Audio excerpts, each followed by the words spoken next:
اعوذ باللہ من الشیطان الرجیم بسم اللہ الرحمن الرحیم نحمدہ ونصلی علی رسولہ الکریم۔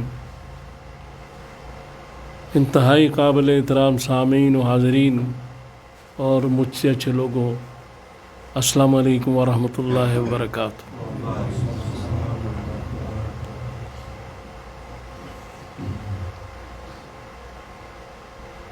پچھلی دفعہ جو بیان تھا اسی بیان کا تھوڑا آگے دوسرا ایک تسلسل جو ہے آج میں وہ بیان کروں گا۔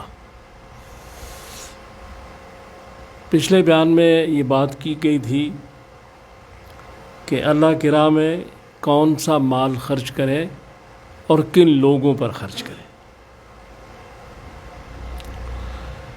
اس میں بعض ایسی چیزیں ہیں، کچھ ایسے اشکال ہیں، کچھ ایسے کنفیوژ ہیں، کنفیوژن جو ہوتے ہیں، کنفیوژنس، ابہام، ان کو تھوڑا دور کرنے کی کوشش کروں گا۔ پہلے تو یہ ہے کہ حضور سرور کائنات صلی اللہ تعالیٰ علیہ وسلم کے بارے میں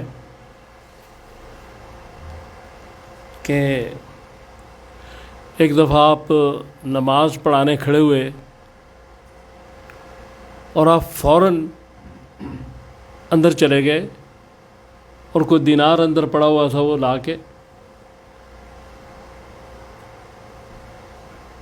تو پھر نماز پڑھائی۔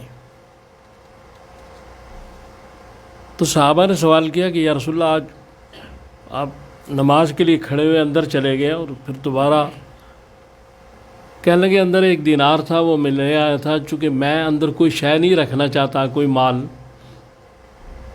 جب اللہ کی بارگاہ میں کھڑا ہوں تو میں نے وہ تقسیم کیا۔ اب یہاں حضور سرور کائنات صلی اللہ تعالیٰ علیہ وسلم کی یہ عمل اس مقام پر ہو رہا ہے کہ جہاں امام الانبیاء کھڑے ہیں۔ وہ کتنا اونچا مقام ہے، وہاں تک کون مائی کا لال پہنچے گا، وہاں تک کیسے جائیں گے، یہ مشکلات رسول اللہ صلی اللہ تعالیٰ علیہ وآلہ وسلم سمجھتے تھے، لہذا آپ نے اس کا حکم نہیں دیا، اپنی ذات تک رکھا۔ اس کے بعد چونکہ آپ کا حکم تو پھر اتباع ہے، پھر ہر آدمی کو ایسے ہی کرنا تھا۔ اس کے بعد پھر یہ ہے کہ آپ صلی اللہ تعالیٰ علیہ وسلم، یہ بھی حدیث میں موجود ہے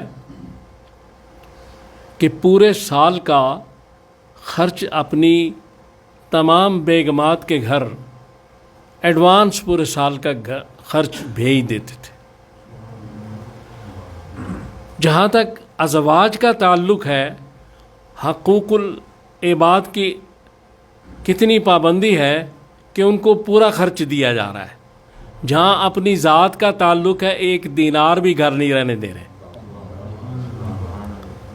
یہ معاملہ ہے، دوسروں کا نہیں، اپنا دے رہے۔ اور پھر وہ بھی حضور کی ازواج تھی، وہ کوئی پڑوسی آ جاتا، کوئی آ جاتا، آتے رہتے تھے، مانگ کے لے جاتے تھے، تو کئی دفعہ ان کا چولہا بھی ٹھنڈا رہتا تھا۔ وہ تو لیکن نہ تو اس مقام پہ کوئی کھڑا ہو سکتا ہے، نہ حضور صلی اللہ تعالیٰ علیہ وآلہ وسلم کے مقام پر کھڑا ہو سکتا ہے۔ اس لیے پچھلی دفعہ جو بات کی گئی اس کا مقصد یہ تھا کہ ہمیں یہ حکم نہیں ہے، ہمیں یہ حکم ہے کہ ہم خرچ بھی کریں اور پھر اپنی اولاد کے لیے، اپنے بچوں کے لیے، مہمانوں کے لیے، آنے جانے والوں کے لیے، سب کے لیے وہ نظام برقرار رکھیں۔ تو اس میں یہ گزارش ہے کہ یہ حدیث پاک ہے بخاری کی، اس کا نمبر ہے 953۔ تو اس میں ایک شخص، ان کا نام قیس رضی اللہ تعالیٰ عنہ، وہ حضور کے پاس آئے تو انہوں نے کہا یا رسول اللہ، میرے پاس بہت مال ہے، میں کتنا مال اللہ کی راہ میں خرچ کیا کروں؟ اور میرے لیے کتنا مال رکھنا مناسب ہے؟ آپ نے فرمایا 60 40 یا 60 کافی ہے، سینکڑوں کے چکر میں نہ پڑنا. یعنی 40، چونکہ اس وقت جو مارکیٹ تھی وہ جانوروں کی تھی، بکریوں کی، اونٹوں کی، گھوڑوں کی، لہذا 40 بکری کی بات کی گئی، کرنسی کی بات نہیں کی گئی. تو 40 بکریاں بڑی اس وقت بہت قیمتی ہوتی تھی. تو 40 تم رکھ سکتے ہو، 60 رکھ سکتے ہو، سینکڑوں کے چکر میں نہ پڑنا کہ سینکڑوں جانور رکھ لیے. چونکہ جب آدمی کے پاس دولت اس کی ضرورت سے بہت زیادہ ہو، ضرورت سے بہت زیادہ ہو، تو وہ پھر اس کو کسی نہ کسی آزمائش میں ڈال دیتی ہے، اور وہاں سے فتنہ اور خرابی شروع ہوتی ہے. لہٰذا حضور صلی اللہ تعالیٰ علیہ وسلم نے فرما دیا کہ اتنا ہے، اس سے زیادہ کے چکر میں نہ جانا، اور اتنا اپنے بچوں کے لیے، دوسروں کے لیے، سب کے. ایک اور حدیث پاک ہے، وہ بھی بخاری کی ہے، اس میں یہ کہا گیا ہے کہ ایک شخص نے حضور صلی اللہ تعالیٰ علیہ وآلہ وسلم نے پوچھا کہ میرے پاس بہت مال ہے، تو میرے کچھ حالات ایسے نظر آ رہے ہیں میں شاید زندہ نہ بچوں، تو میں چاہتا ہوں کہ سارا مال جو ہے اللہ کی راہ میں وقف کر. آپ نے فرمایا کم کرو. اس نے کہا آدھا.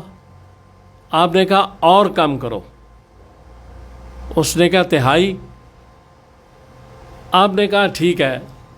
یعنی مقصد یہ ہے کہ یہ رسول اللہ صلی اللہ تعالیٰ علیہ وسلم کے احکامات ہیں کہ سارا مال جو تمہارا ہے وہ نہیں دینا، اس میں سے کچھ بچوں کا، کچھ دوسرے عزیزوں رشتہ داروں کا جو ہے حق ہے، اور باقی جو ہے وہ تم دے دو. تو یہاں بھی وہ چیز نظر آ رہی ہے کہ رسول ایک بیلنس بتا رہے ہیں. اس لیے جو رسول اللہ صلی اللہ علیہ وسلم نے کام کیے، مثلا آپ 100 میں مثال رکھتے تھے، 10 دن کا جو روزہ، نہ سحری میں کچھ کھانا نہ افطاری میں. تو صحابہ نے پوچھا یا رسول اللہ ہم بھی رکھ لیں؟ یہ بھی بخاری کی حدیث ہے. تو آپ نے کہا تم نہ رکھنا. یہاں ایک بات بڑی ظاہر ہو رہی ہے، بڑی کلیئر، اور یہ ہو رہی ہے کہ رسول اللہ صلی اللہ تعالیٰ علیہ وآلہ وسلم کا ہر عمل وہ قابل تقلید نہیں ہے جب تک رسول اللہ صلی اللہ تعالیٰ علیہ وآلہ وسلم خود نہ فرما دیں کہ کرو. یہ یہاں بات بڑی واضح اور صاف ہو رہی ہے. تو جب رسول اللہ صلی اللہ علیہ وسلم پوچھا گیا، آپ نے کہا تم نہ رکھنا، اس کا مقصد ہے میں رکھ رہا ہوں لیکن میری نقالی نہ کرنا، نقال نہ بننا، میرے تم اتباع میں رہنا. تم نے مجھے کاپی نہیں کرنا، مجھ کو فالو کرنا ہے. یہ حضور کا ارشاد. لہذا تم یہ نہ رکھنا. اس لیے جو رسول اللہ صلی اللہ علیہ وسلم کے واقعات، جو آپ کے ازواج مطہرات یا بعض صحابہ کرام کے، ان کو وہ اس وقت تک سنت نہیں بنایا جا سکتا جب تک ان کا حکم نہ ہو، حضور صلی اللہ علیہ وسلم کا حکم نہ ہو. اگر وہ کام عمل کر کے حکم دے دیں تو وہ سنت ہے، وہ پھر کرنا پڑے گا. اس لیے یہ ایک گزارش میں کرنا چاہتا تھا پچھلے اس بیان کے بارے میں، کہ اس میں یہ ہے کہ حضور کا جب بیان کیا جاتا ہے کہ آپ نے یہ کر دیا وہ کر دیا، تو وہ مقام کس کا ہے؟ وہ اس کا مقام ہے کہ جو امام الانبیاء ہے، جو سردار المرسلین ہے، جو اللہ کا سب سے قریب ہستی جو وہ ہے. لہذا اس لیے حضور نے اپنی بڑی مشکلات اٹھائیں اور ہمارے لیے آسانیاں پیدا کی. خود ساری رات جاگتے رہے. ہمیں کہا تم سو جانا، تم زیادہ نہ جاگنا. خود تہجد فرض ہو گئی حضور پر، ہم پر نہیں کی گئی. پڑھنا بھی ٹھیک ہے، روز پڑھے آدمی، لیکن فرض نہیں ہے. اسی طرح ایک آخر میں ایک واقعہ چھوٹا سا یہ دیکھیں کہ حضرت علی کرم اللہ وجہہ کا بے شمار دفعہ میں نے واقعہ پیش کیا ہے کہ کوئی آپ روزے میں سے تھے تو ایک سائل آ گیا، افطاری کا وقت تھا، تو آپ نے اپنی افطاری اٹھا کے اس کو دے دی. تو جب جناب فاطمہ نے دیکھا تو انہوں نے فرمایا کہ یہ ایک روٹی سے اس کا کیا بنے گا، اب میرا حصہ بھی اس کو دے دیں. تو یہ دیکھیں یہاں یہ بات ظاہر ہو رہی ہے کہ حضرت علی کرم اللہ وجہ نے پورا کھانا اس کو نہیں دیا، اپنے حصے کا دیا ہے، اپنی بیوی بچوں کے حصے کا نہیں دیا. اسلام میں یہ اتنی بڑی مثال ہے حقوق العباد کی. تو اللہ تعالیٰ سے دعا کریں کہ اللہ تعالیٰ مجھے اور آپ کو توفیق دے کہ میں نے جو باتیں کی ہیں ہم ان پہ عمل کر سکیں. صلی اللہ تعالیٰ علی خیر خلقہ محمد وآلہ وصحبہ اجمعین برحمتک یا رب.